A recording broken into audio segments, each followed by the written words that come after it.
Alors bonjour à tous, voici la correction de l'activité sur les distances dans l'univers. Alors dans la situation de départ, on nous disait, en observant le ciel, l'homme a imaginé des formes en regroupant les étoiles entre elles. Les astronomes disent que quand on regarde loin, on regarde tôt. Par exemple, quand on regarde aujourd'hui la constellation de Cassiopée, les étoiles nous apparaissent telles qu'elles étaient il y a 400 ans. Si une étoile de cette constellation explose, nous ne le saurons sur Terre que 400 ans plus tard. Alors la question que l'on pouvait se poser, c'est pourquoi les étoiles nous apparaissent telles qu'elles étaient il y a 400 ans. Pour vous aider à formuler votre hypothèse, on vous donnait un petit rappel. Comment voit-on un objet lumineux? Un objet lumineux envoie de la lumière dans toutes les directions, et pour le voir, il faut qu'il envoie de la lumière vers l'œil. Donc, par exemple, dans le cas de cette bougie, il faut que de la lumière parte de la bougie et aille vers l'œil pour qu'on puisse la voir.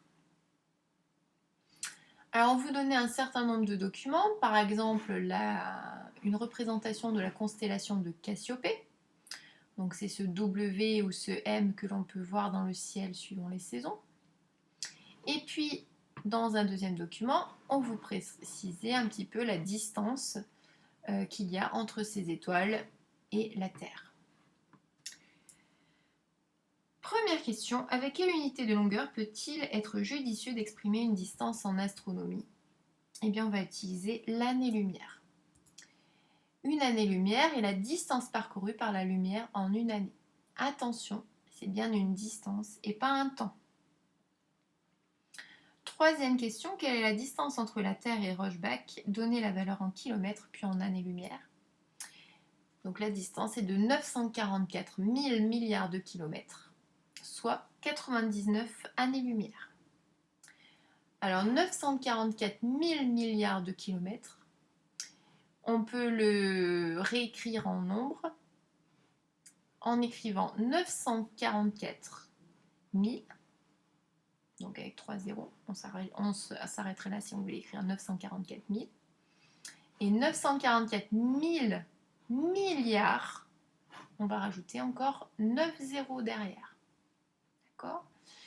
Donc ça va nous faire un chiffre avec 12 zéros. On peut donc le réécrire 944 fois 10 puissance 12 km.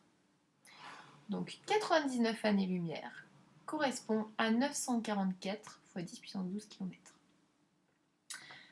On vous demandait à combien de kilomètres correspond environ une année-lumière. Donc là, on peut s'aider de la proportionnalité. Pour passer de 99 à une année-lumière, on va diviser par 99 ici. Et donc pour obtenir le nombre de kilomètres correspondant, il faut aussi diviser par 99. 944 fois 10 puissance 12 divisé par 99.